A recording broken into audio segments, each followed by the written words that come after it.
My name is Jake Baxter.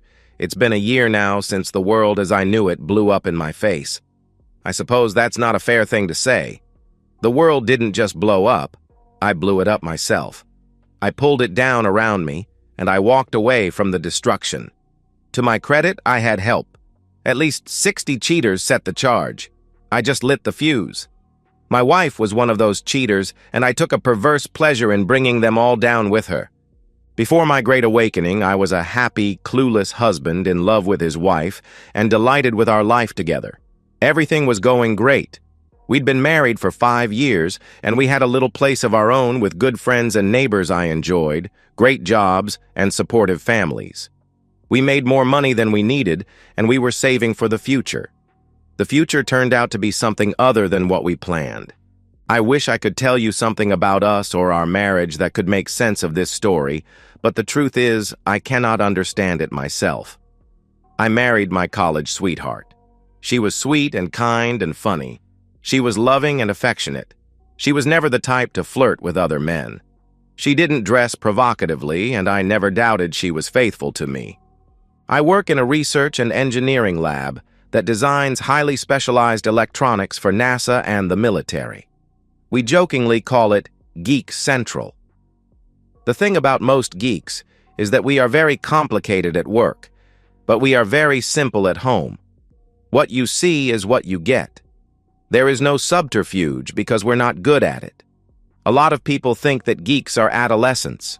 Maybe by their standards we are. We laugh at silly jokes, quote movies and obscure writings, and we're fascinated by the details. Whatever sophistication we possess, it doesn't measure very high in social circles. On the other hand, we know that if we lose our reputation for telling the truth, we are done. Geeks don't lie. Our reputations are our careers, and both are built on the truth. My wife, Jeannie, works in high finance at a firm named Watson & Watson. They are big players in the financial side of major construction projects, and they seem to have a hand in many of the biggest projects in the mid-Atlantic states. The office is downtown, and Jeannie works with a lot of surprisingly undereducated people. They know money, and some of them can program a spreadsheet. But I confess that every time I speak with her coworkers, I feel like I'm back in high school. This is a true story. Jeannie and I got 2 kittens. They were brothers. We wanted to name them Lewis and Clark. One of her coworkers actually said, "That's okay, but you really should name them after someone famous." You see what I mean? They're the cool kids, and I'm invisible. Jeannie and her coworkers are always working the angles, and if it's not written down, it doesn't mean anything. I never liked that about them, but I always figured it was her job and not her values. Boy, was I wrong. Where geeks think individually and come together to test their ideas, finance types think collectively. They identify with the group. The only time they think as individuals is when they are looking out for number one and trying to climb the office ladder. I didn't like a lot of them, but I didn't really hate them until the end. I got the first uncomfortable feeling at the office Christmas party. It was held at the Marriott Hotel across the street from my wife's office. Everyone mingled freely, and half the time, I didn't know whether I was speaking with an employee or a spouse. The booze was flowing free, and while standing by the bar, I overheard a woman say, "I'll have to run that past my work husband before I can commit to that." That was an odd thing to say. I wanted to spin around and see who said it, but I froze instead. A little voice in my head said, "Stop. Listen. Don't speak. Try to be invisible for just a moment." "Well, we'll all be off for the next week, but I guess it will keep until then. You know, that's a whole week without crossing the street." Both women laughed. "You could always have a minor emergency with an account." That got the two of them laughing harder. What did she mean by crossing the street?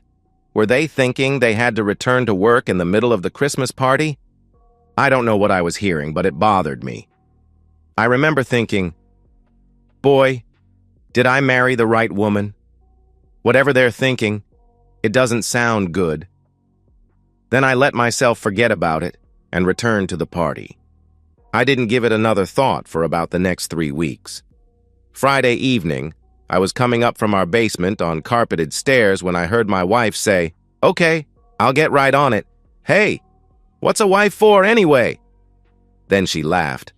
"Wife? What the hell is that?" I round the corner just as Jeannie is hanging up the phone. "What was that all about?" I asked. I did my best to say it without accusation. She jumped. I surprised her. "Oh, that was Henry Thomas. It's work. I need to get to the office tomorrow and we'll be working some late nights next week. An opportunity has come up to put together a funding package for a new apartment complex they're trying to put up on J Street." That conversation I overheard at the Christmas party came back to me. "Sounds like a minor emergency with an account," I said. Jeannie laughed. "I don't know if I'd call it an emergency, but it's an opportunity that's too good to pass up. We've both been working hard this year. I was hoping we could relax a little this month and spend more time together," I argued. "Sweetie, don't be like that. You have to grab these things when they present themselves, or you lose them forever. I'll make it up to you," she replied. "What's this wife talk? I thought you were my wife. How many husbands do you have?" I questioned. A flash of shock crossed her face. She didn't know that I'd heard her. She tried to cover it with a smile. "Just you, silly.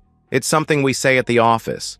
We team up to work the projects, and sometimes we joke that we see more of our partners at work than we see of our partners at home. It's just a little joke we have. Everybody says it." Jeannie was assuring to the point of condescension. She was smiling, but her hands were shaking. "I'll just go in for a few hours tomorrow to get the ball rolling, and then we'll have the rest of the weekend together." The rest of Friday night was quiet, and Jeannie left for the office Saturday morning as if it were a regular work day, except for the casual clothes. The rest of the weekend together didn't start until after 7 p.m. Saturday night. Don't get me wrong, I understand hard work and deadlines. I just don't like secrecy, and I was sensing there was a lot more secrecy in my marriage than I had suspected. I thought a lot about secrecy that Saturday while I waited for Jeannie to get home. Even though I was always telling her stories about work, or stories I'd heard at work, I began to realize that she never talked about her job. It was like she had two lives, one at work and one at home. I had never before realized just how much she had walled off that part of her life from me. When my wife finally did get home Saturday night, she went straight to the shower and I started some steaks on the grill. I couldn't stop thinking about that wife remark. Even if it were innocent, it made me bristle. I didn't like it one damn bit. Two phrases from that Christmas party kept echoing in my head. One was work husband, and the other was crossing the street. Was it literal or figurative? There were two buildings across the street from Jeannie's office. One was a large medical practice. The other was the Marriott. It struck me that a lot of people at that Christmas party seemed to know their way around that hotel remarkably well. I kept telling myself they probably went there for lunch and put clients up there, but in my foul mood, I kept imagining a different scenario. I decided that week I needed to get away from the lab and eat lunch in the car. In the process, my car just happened to get parked a block up the street from where my wife worked, and I just happened to have a great view of the street between her office and the Marriott. What I saw, I did not like. At about 11:45 Monday morning, just shortly before lunch, about a half-dozen couples crossed the street and entered the Marriott. At about 12:30, I could see the same couples walking back to their offices. There was not one group of 3 or 4 women going to lunch together, just couples. I didn't see my wife among them, but I wasn't happy. I saw the same thing Tuesday. Different couples, but the same behavior. I knew I couldn't go into the Marriott and watch the lobby. Too many people could recognize me, not the least being my wife if she saw me. I needed help. I never in my wildest dreams or nightmares thought I would do what I did next. That same afternoon, I hired a private detective named Harvey Madison. I told him what I knew and what I needed to know, and then I gave him a photograph of my Jeannie. He told me to do the most impossible thing imaginable. He said, "Don't think about it. Just get back to your life and act normal. It's probably nothing, and if it is something, you'll know soon." I told him that I hoped I was wasting my money, and I returned to work. I wasn't wasting my money. Thursday morning, Harvey sat me down in his office to give me the bad news. My wife walked into the Marriott lobby at 11:45 on Wednesday morning with Henry Thomas's arm around her waist. They stopped at the desk just long enough to get the key and went straight to the 4th floor. They did not return until almost 12:40. Harvey Madison had a short and very confidential conversation with the desk clerk. My wife and her work husband were regular visitors to the hotel. Harvey's conversation with the front desk cost me a quick $300, and Harvey warned me that it was just a down payment. I wanted ironclad evidence, and that meant video from inside the room. I hated myself for what I was thinking, but my thoughts for my wife were turning very dark, very fast. To get what I wanted, the desk clerk would need to cooperate. Harvey would need to know what room Jeannie and her work husband would be using. Then he would rent the same room immediately before and immediately after their next visit, allowing Harvey to install a small video camera in the room. That meant 2 room rentals and a bribe. I could afford it, and I paid for it. I had a bad 7 days. I was trying to avoid Jeannie as much as possible, but she was asking me why I was acting so strangely.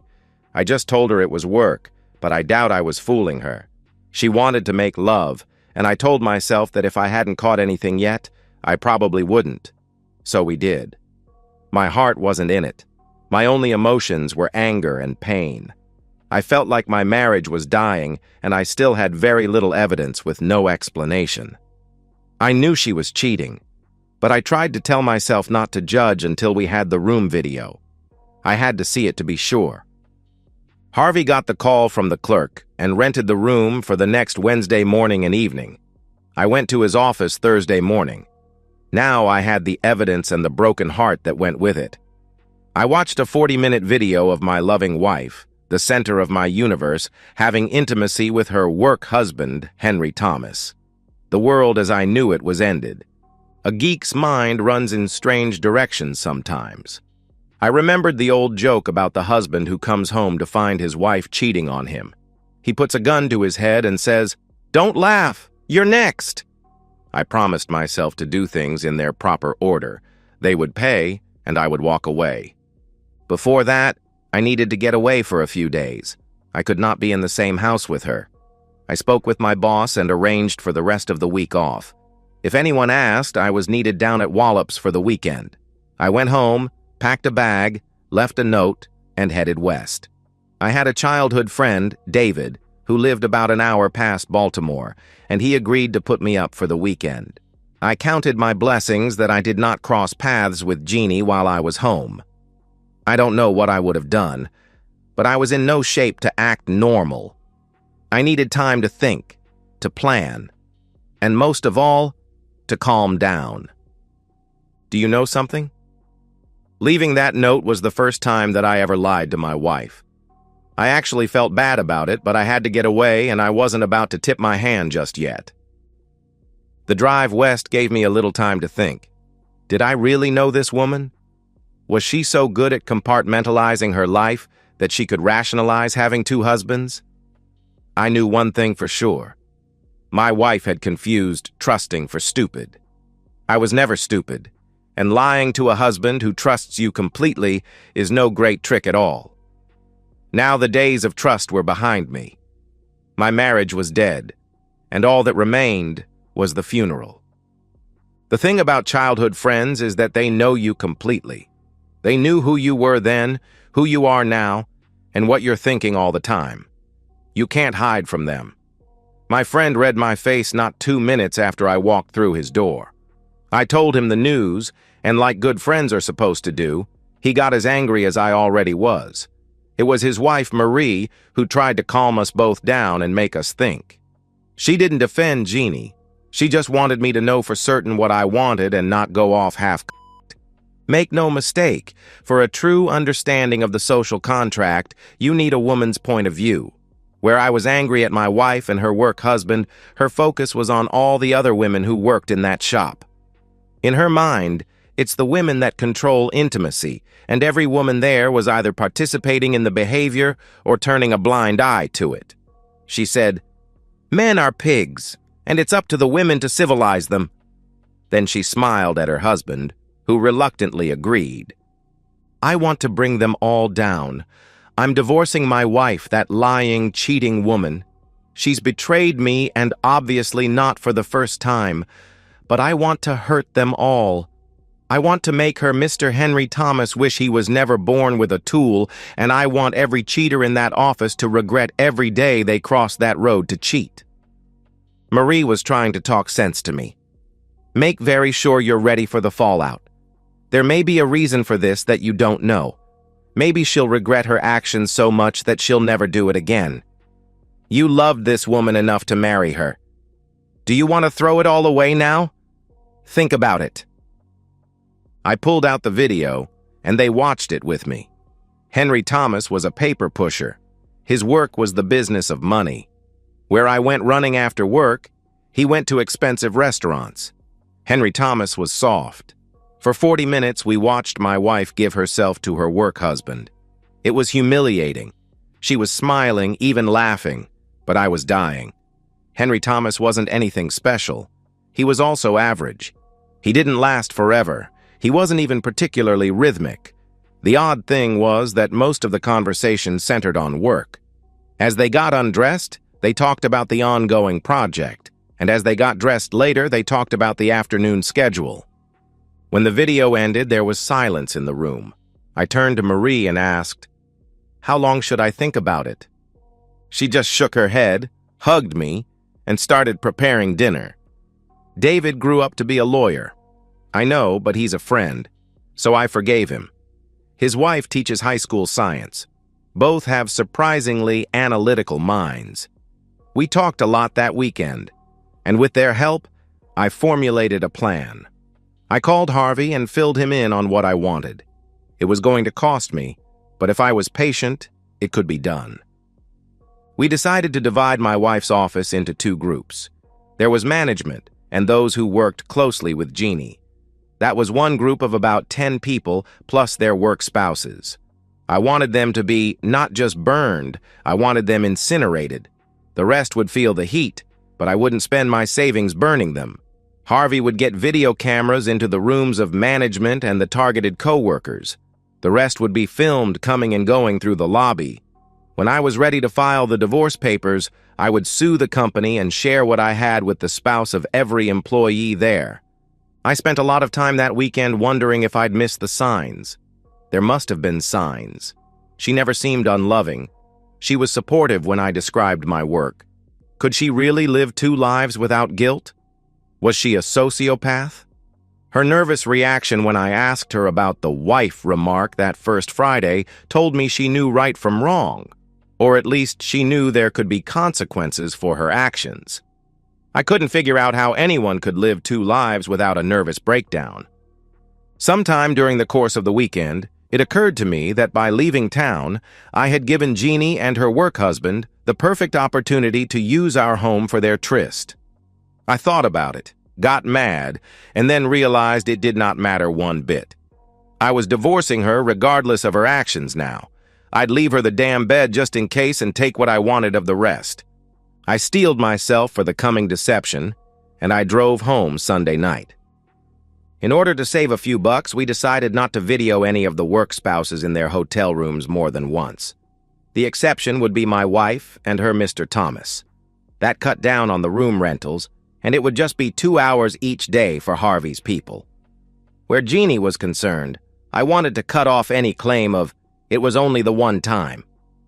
It took just 2 weeks to get all that I wanted. I hated those weeks. I know that some will say, wasn't once enough? Sure, it was. But I wanted revenge on the entire office.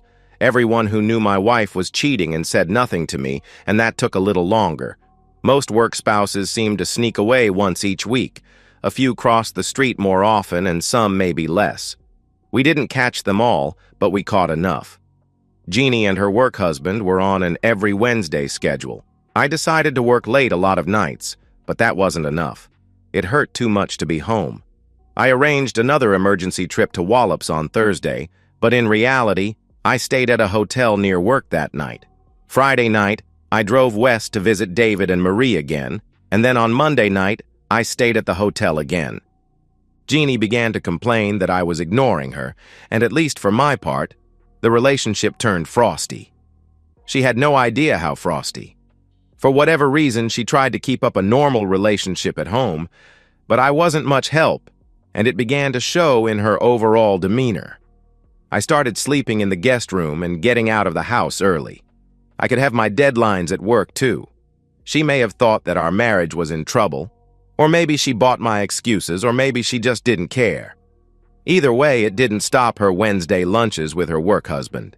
If anything, their lunch breaks got longer. At least 2/3 of the employees at her company were cheating on their spouses, including most of the senior staff. I guess it's true what they say about a fish rotting from its head.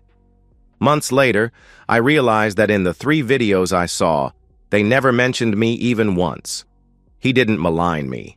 She didn't mention me, complain about me, or need to defend me. She wore her wedding rings, which angered me further, but it was as if I didn't exist. I just wasn't a consideration in that part of her life. There was tenderness between the two lovers, but in an odd sense, there was no real intimacy. They shared a deeper connection than casual partners, but it fell short of true love. I thought my marriage was over that first Wednesday when I watched my wife walk through the lobby with her work husband's arm around her waist and go up to their room. I knew after watching them love that there would be no discussions, no excuses, and no cliches. I would blow up the marriage and her entire office with her. I didn't want to listen to her apologies, and I didn't want to see her tears. I sure as hell didn't want to hear that it was only intimacy.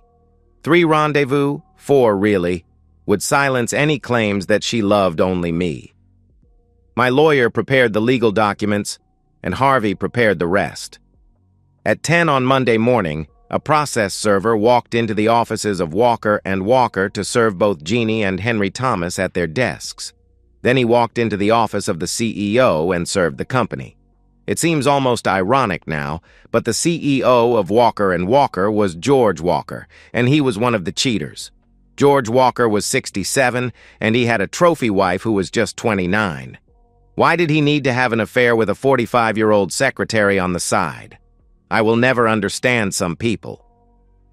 My cell phone began ringing at 10:20, and I turned it off. Once that was done, 5 of Harvey's operatives began delivering manila envelopes to the real spouses of every employee at the company. Some got photographs, some got videos, and they all got detailed reports that they could use in divorce proceedings. Henry Thomas's wife received an especially large envelope. Others simply received letters informing them of what was going on at the offices of Watson & Watson in case they wanted to have a heart-to-heart with their spouse when they got home.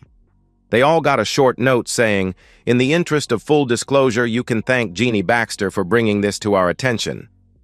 I wondered how many friends my cheating wife would have on Tuesday morning. Watson & Watson disappeared almost overnight. My lawsuit against the company was followed by no fewer than 20 more. Divorces spread across the office like a firestorm. Even some of the marriages where we never found evidence of cheating did not survive. Management tried to fire anyone tainted by the scandal, only to face their own involvement in the mess. Those who were innocent left almost as fast, hoping to preserve their own reputations. The press got wind of the debacle, and 2 weeks later, there was an article about the firm that featured the phrase, "work spouses." I wonder where they got that. I bet it was just some geeky husband who didn't understand how the real world worked. Business dried up shortly after that, and the office closed within 2 months. The office building stood empty for almost a year. I did eventually sit down with Jeannie at my lawyer's office. She cried a lot. After weeks of angry messages mixed with denials, pleading requests, and odd attempts at bribery and negotiation, she finally took a measure of responsibility for her situation. She said she got caught up in the excitement and the culture of high finance. I don't know what having an affair with her coworker had to do with finance, but it certainly was part of the culture.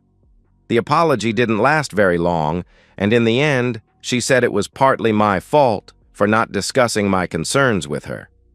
Yeah, it was my fault. Nonsense. You shouldn't have to remind your spouse not to have an affair with her work husband. You shouldn't have to remind your spouse not to have a damn work husband in the first place. I never really understood Jeannie's infidelity, and she never adequately explained it to me. All I know is that she had changed.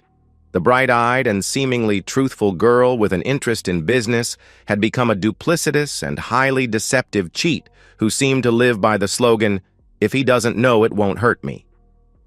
Harvey told me that they only got together on Wednesdays during their lunch hours. They had not used my absence from home that weekend as an opportunity to meet. She seemed to have some strange sense of dual marriage that limited her cheating, but didn't eliminate it. Harvey tried to explain to me that he thought it was some kind of sick bonding ritual. A perverse corporate culture had evolved at Watson & Watson, where team building meant having an affair with their co-workers. There was some kind of warped fidelity at play, where the employees only had intimacy with one person, and that was usually whoever they worked most closely with. He thought that they believed they were just smarter and superior to everyone else. Whether it was a secret shared by all that led to a risk they shared together, or a warped social contract, I never understood. I wish I could say that I stopped caring as well, but I have never stopped caring either about my marriage to Jeannie or the circumstances that led to my divorce from her. I could spend my life trying to understand these people, or I could just walk away. I chose the latter. I had my revenge, but it didn't turn out quite as I planned. I won my lawsuits, but the company accounts were empty, and Henry Thomas lost almost everything in the divorce. My own actions had rendered the company and Thomas incapable of paying off the legal findings against them. How's that for irony? My wife lost her job and wanted alimony when I divorced her. My lawyer argued her unemployment was the direct result of her infidelity, which led to the divorce, and she didn't get her alimony. Even the wounded spouses of cheaters resented me for disrupting their lives with the unpleasant truth. They seemed to blame me almost as much as they blamed their cheating spouses. It's a big city. I can live without their love, but I didn't see it coming. One spouse surprised me more than the others. Sheila Thomas walked up to me at a bar one night. She was remarkably attractive and should have been more than enough for any man. I was still on my first beer. She introduced herself, sat down beside me, and placed her hand on my Well, she had my attention. "I'm divorcing my husband, but I want more revenge than that. I want to tell him that I slept with his affair woman's husband. Will you help me do that, Mr. Baxter? How about it, Jake? Will you help me and join in humiliating the man who had an affair with your wife?" I wasn't sure what I thought about the word defile, but I decided I would help her, and I did my level best to do exactly that long into the night. I did tell you I was sleeping in the guest room for 2 weeks before I served my wife, so I was due for some release. I was feeling dehydrated and needed to drink water every hour. When she left early the next morning, Sheila said she was headed home to rub her husband's face in it. She laughed and promised that I would soon. Jeannie's family was furious with me for a time, so I sat them down and I showed them the video. They wept, apologized, and wept some more. In the end, they didn't hold me responsible for the divorce, although they did try to convince me to give her a second chance. I couldn't. There was no forgiveness in me, and for the life of me, I could not remember her asking me to forgive her. She had turned my heart to stone, and it remained that way for over a year. At some point during the divorce, when I was telling my friends at work what happened, it occurred to me that all my skills went to naught when I needed to catch my cheating wife. I am a high-tech electronics expert, but she was caught eating a sandwich in a parked car, a bribe to the desk clerk, and some miniature video cameras you can buy online. I also thought about how easy it was to catch them and how easily they could have hidden it. I overheard 2 conversations and it clicked. After that, it was all in plain sight. Couples crossing the street didn't even try to hide their involvement. What hubris. As they say in the suburbs, what would the neighbors think? I mean, people had to know. It's almost a wonder they got away with it for so long. I started to wonder if the world I lived in bore any resemblance to the world around me. Was everyone doing this? Where I worked, anyone who claimed to be a player was unmarried and only dating his right hand. Once again, I knew I was back at the geeks table, trying to understand the cool kids. I do see Jeannie every now and then on the streets or in the stores. I don't stop to talk with her and I don't know what she's doing. When she sees me, she looks as if she wants to cry. I never look at her for long. The sight of her still breaks my heart. I turn away and she knows better than to approach me. I'm no longer the man she married. The life I knew is gone, and I am starting over. Like I said, I lit the fuse and I blew it up. Little did I know that the shrapnel would tear my own heart to pieces. And that's the end of today's story. If you enjoyed it, please give this video a thumbs up and drop a comment below. Your support helps the algorithm push my content further. If you're new to the channel, don't forget to hit that subscribe button. It really helps me keep creating more stories for you. Thanks for watching, and I'll see you in the next one.